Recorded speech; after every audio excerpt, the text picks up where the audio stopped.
conversation in front of us. You'll be seeing a bit more over this stretch as we dive into what a government shutdown means for local communities across the country and hopefully getting out of this thing sometime soon. I think as you all know, I'm Joe. I'm founder of Groundwork Project, and I'm here with Anisha Hardy from Alabama Values Progress, which is a member of the Groundwork Organizing Network. Anisha, it is really great to see you. Thank you for coming back for another episode together. I always love chatting with you, and I always learn something from the conversation. So I don't know about that, but nevertheless, I love it, and thank you.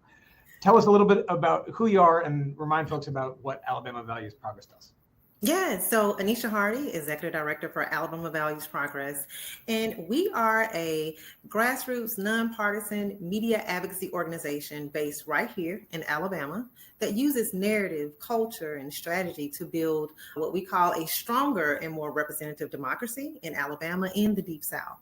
Our work is about shifting public understanding and holding systems accountable. And that means lifting up the lived experiences of Black, Brown, immigrant, LGBTQ+, and low-income communities across the state and the region. And we do this through what we call liberatory narrative frameworks, messaging work, right? And initiatives that centers the truth and not just political convenience. And I know we're going to talk a little bit about what's happening today, Joe, but especially in a time, we do this work, especially in a time when grounding our work in the historical context and power analysis is being banned and silenced and distorted. And I strongly believe that when we don't name the harm directly, we can't uproot it and we can't be free. So I'm going to bite on that one a little bit and walk me through that. Just tell me a little bit more about that. A little bit more about what? You just said you wanted to name the harm, and you're saying yes. Yes, name the harm. We can talk about the shutdown. Yeah. This is not just go for it. Please. Yeah, no. So this is not just about, I want to name that the shutdown is not just about partisan gridlock. This is not by accident. Alabama and the Deep South are home to the highest concentration of marginalized communities in the country. We can look it up. That means when the federal government shuts down, the pain falls the fastest and the hardest on our folks. In Alabama alone, we have approximately 800,000 people that are relying on SNAP, nearly 1 million depend on Medicaid. And as I'm having conversations with folks, they're like, whoa, this is going to hit everyone, no matter what side of the aisle you're on. The federal workers that are being furloughed, the WIC clinics that are hanging in the balance by a thread. And I think this is a state where many families are already just getting by.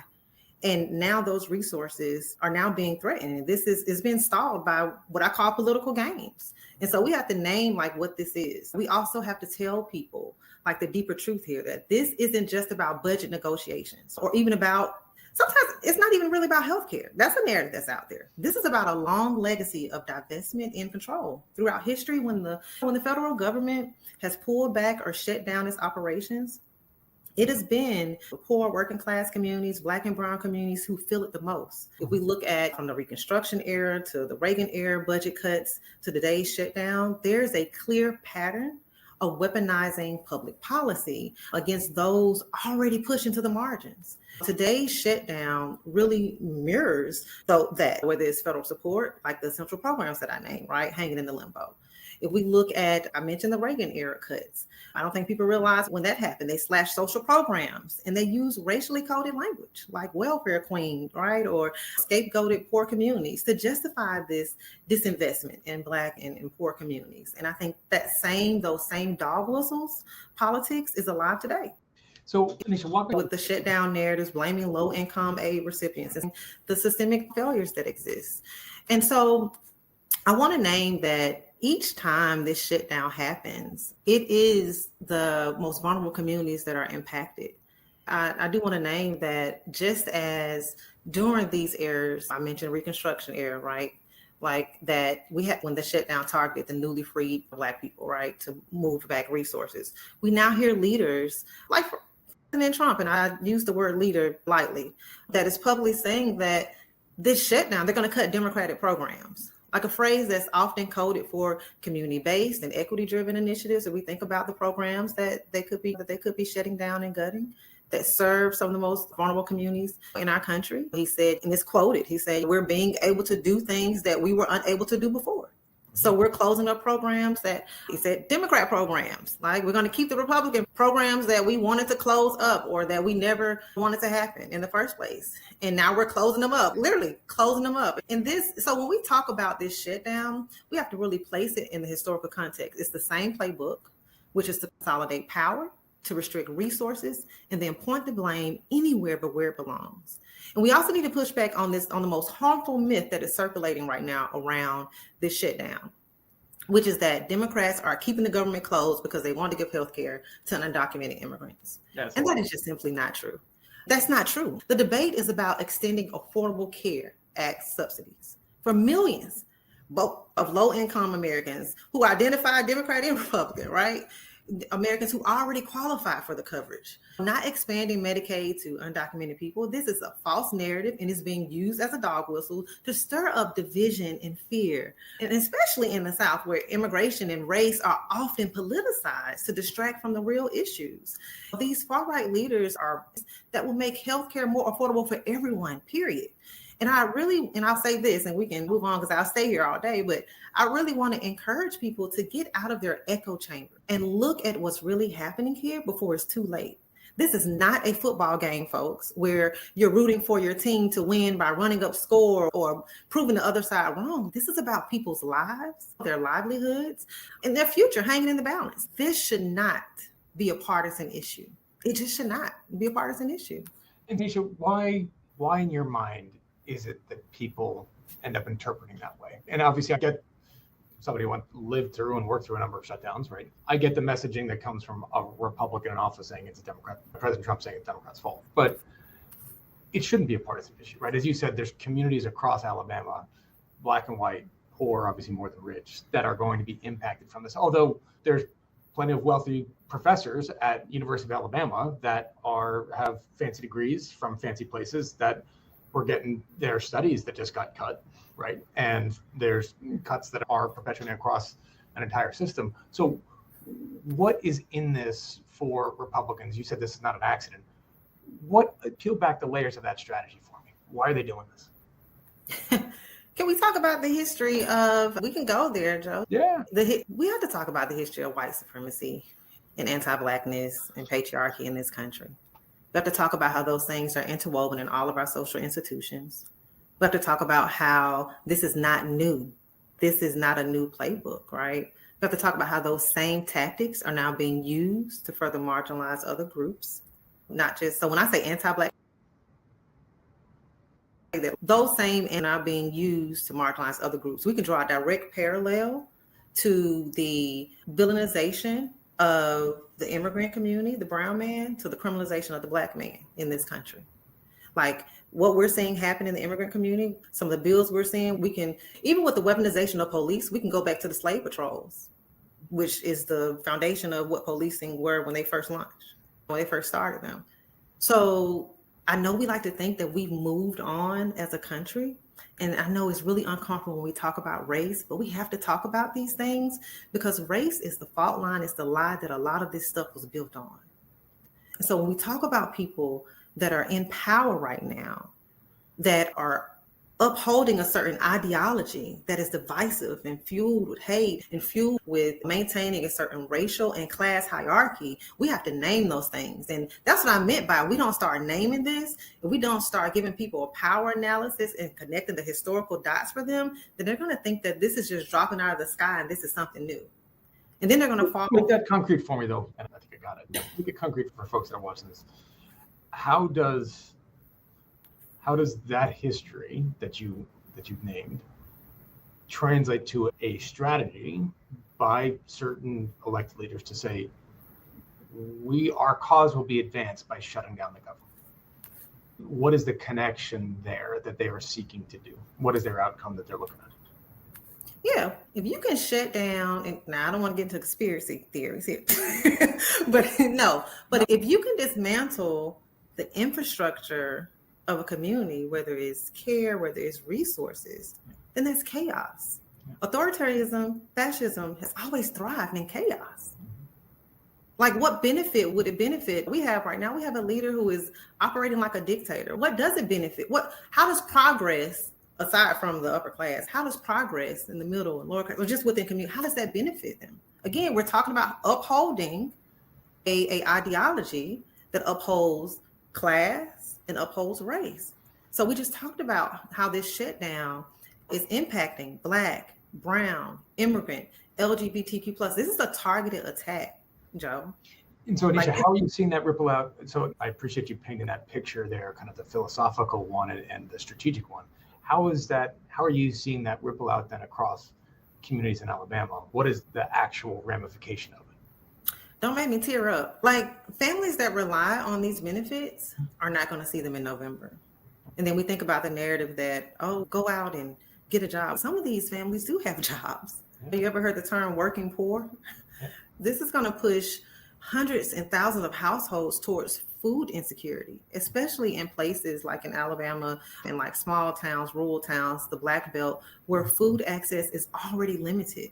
WIC support, which supports moms and babies, is issuing benefits month to month right now. So just trying to stretch what little funding, these families are trying to stretch what little funding they have left. So if the shutdown goes into November, we can see WIC services cut or suspended. Imagine telling a pregnant mother that she can't get formula because Congress couldn't get it together. That's the reality that we're facing. All right, you got the federal workers and contractors. I think people realize that these are people who help the government function, right? And they're going without paychecks. Some are picking up gigs, like others are visiting food pantries. And this is not just like, this is actually happening. And remember, this isn't about, oh, they're being inconvenienced. This is about people trying to survive. And politically, we also have to say that, and I keep naming, this is not on both sides. Like, Republicans currently control both chambers of Congress. Like, this shutdown is a direct result of these lawmakers prioritizing the culture war politics, prioritizing anti-government ideology over the well-being of everyday people. And so when the president gets up and say that they're going to cut Democratic programs, we have to ask, what does he really mean? In other words, the programs that they're targeting are often the ones our communities have fought and won. And that's true in states like Alabama. And Alabama already has a very high poverty rate. And so a lot of these, and again, I want to push against the whole, just go out and work, because a lot of these folks are working. Like, we have to get that out. Like, people who are getting food assistance, who are getting supplemental programs, it's not that everyone's not working. You've also referred to him multiple times as the president. He's the president of everybody, of which you are a citizen. And yet he has chosen to cut programs that, by the way, don't just benefit one party. That's not the way the programs are designed. Exactly. Medicaid, it turns out, actually a whole bunch of Trump voters are Medicaid recipients, but he's saying we're going to cut Democratic programs. But that's there. As if you live in a community that is represented by a Democratic member of Congress, you are not also a constituent of the president. Like, they are also, by definition, his constituents too. And yet there is no desire on his part to see that. But I think you got to the heart of something that I've tried to articulate. You did so better than I could. At its core, right, what countries, nations are about, they're about the stories we tell each other, right? The nations are people that are connected by a story, by a narrative. Right? And to some extent, there are bonds of citizenship. There's a question as to what obligations come with being a citizen or a resident of the United States. What do we owe each other? And those communal bonds are where they're strongest. Familially, yes, but in a community, when a neighbor's house is on fire, people run to help. Local school, Exactly. people come together. There's connections for community. You start to fray that. You start to doubt that. You start to sever those intentionally. The bonds that hold us together come apart. Yeah. And as you said, what fills it? Well, all sorts of not so nice things fill that space. And so what is it that ends up turning American on American, right? Person on person. You look at now, for whatever reason, everything's political. Various songs, various artists, music, teams, sports, right, have become political. And we see a deliberate, very intentional strategy here to divide and divide and divide and divide and force people to make a choice that you just shouldn't really have to make. You don't have to make, right? Cheering for one sports team or one sport, like being a fan of one sport or another, is not inherently a political thing. But under this administration, we're going to force people to choose, so we can put you in different groups and put you against each other to fight over those scraps in the system. Meanwhile, they reap the benefit. And a shutdown ends up being a perfect strategy here. Why? Because people you scramble in the chaos to try to make a rent payment, to make a car payment, to make a mortgage payment, to keep your kids in school, to try to figure out how you're going to somehow make those ends meet. I remember being in Washington, D.C. for the longest shutdown to date, 35 days. being at a soup kitchen, a stand-up soup kitchen and food pantry, serving members of the Department of Justice, serving DOJ food at a stand-up food kitchen by Jose Andres, who does these pop-up food tents That's in right. conflict areas and after tsunamis and hurricanes. And he was down there on the national, adjacent to the National Mall, a couple blocks off it, serving members of our federal government so that they had a hot meal that they didn't have to pay for because they might not be able to. Right? This is a choice. This is a choice. This is a choice by the government. Yeah. One, to engage in this, and two, to say, what are we fighting over? We don't want to extend access to health, maintain access to healthcare the way we have it. Why? Why do you have to choose? Why do you have to make that choice? Because the president is forcing you to. Right? And so we see these ramifications. Yeah, we're seeing a government that shut down social infrastructure as a form of punishment and as a form of leverage. This is like literally, I was disgusted seeing him in the interview, like laughing about we're winning. The Democrats are losing badly in this shutdown, as if it was a game. He's funding his ballroom expansion. I was just, you took the words. This is just, and I usually don't use this word a lot. This is just evil. It is. This is evil. The harm, this is the position that he holds, the power that he holds, and this is what he chooses to do with it. And I do want, and I know it feels doom and gloom, so I want to encourage everyone to build together, to share together, and hold each other up during this time. And not because the state or federal government is failing us, the reason I put state in there because we have these deep red states that are just, that's another discussion. But what we're talking about, the federal government right now is failing us. This administration is failing us, and when I say us, I'm not talking whether you are identified as Republican or Democrat or independent or you don't even know yet. The government is failing us. It's failing both sides right now, and so I'm encouraging everyone to really build together because the communities who are being hit the hardest were never supposed to be this government's priority. And I say that I'm being honest when I say that. That's what I mean by naming it. But here we are. I'm hearing you talk about the togetherness, the community that wasn't supposed to exist. We can't forget this democracy that we're fighting for was always built for white landowning men. But America has grown into this. So when people hear the term multicultural democracy, I think it's possible because we've grown to be together, to love each other, to move together, to fight together. We're seeing it happening now. And so I was going to say, what keeps you hopeful? Let us wrap on some good news. What keeps you hopeful? Yes, that's what keeps me hopeful is that we have always known how to survive.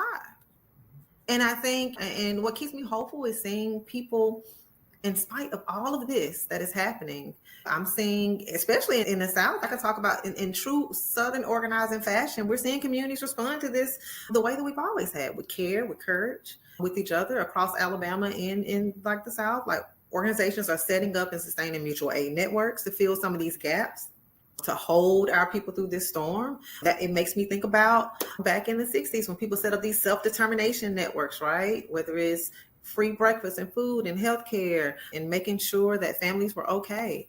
And that gives me hope that we're seeing this. I really do think that this administration probably thought people were going to start fighting each other and hating each other and being divided immediately. But actually people are coming together and standing together. And I think history has shown us that is how we win, when we come together. And so that's what gives me hope. Amen. Anisha, thank you. Wait, really quickly. Are we wrapping, Joe? I was, but if you got more. No, because I did want to talk about the narrative piece because we did have resources. And I know that was one of the questions.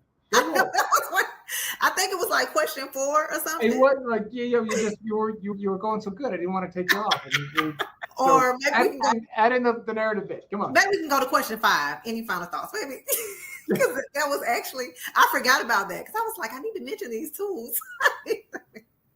Add in the narrative piece. Okay. Yes. And I also I mentioned this earlier about the dominant narrative right now, because I always say that who controls the narrative controls the power. And there is a dominant narrative out there that this is just partisan gridlock, Or worse, some people say this is just normal. This is how it goes. And that language really hides the harm and it hides who's responsible. And so we're naming this for what it is. This is a manufactured crisis by extremist politicians who are more committed to their ideology than the people. And we really have to bring at AVP, we're really about naming this. And we're finding ways to bring political education into the conversation and really highlighting how shutdowns have been used for generations as tools to undermine programs that help poor people, working people, and that this isn't new. And our role as a media advocacy organization is to reframe the conversation, that this isn't just about dysfunction, that it is deliberate harm. And we recently launched our liberatory narrative briefs around these type of political moments to really help movement workers and community members and policy folks really grapple with this moment and talk about it in a way that validates the lived experiences of communities that are directly impacted. I'm encouraging folks to visit our website at alabamavaluesprogress.org to download the latest brief on the government shutdown. It also has some cool graphics, social media graphics, if you want to post and share with your communities. But these briefs are important. I encourage people to sign up for future briefs because how we talk about these moments really determines whether people feel empowered or disillusioned. That's the important part. That is why narrative is so important. I want to say that again. How we talk about these moments, right, determines whether people feel empowered or whether they feel disillusioned. And it really shapes how we move, how we organize, and how we build the collective power that we need for real change. And I want to say that everything's going to be all right. And I really say that. I'm not just saying it because I'm trying to make myself feel good, but I do believe that everything's going to be all right as long as we stick together and build together.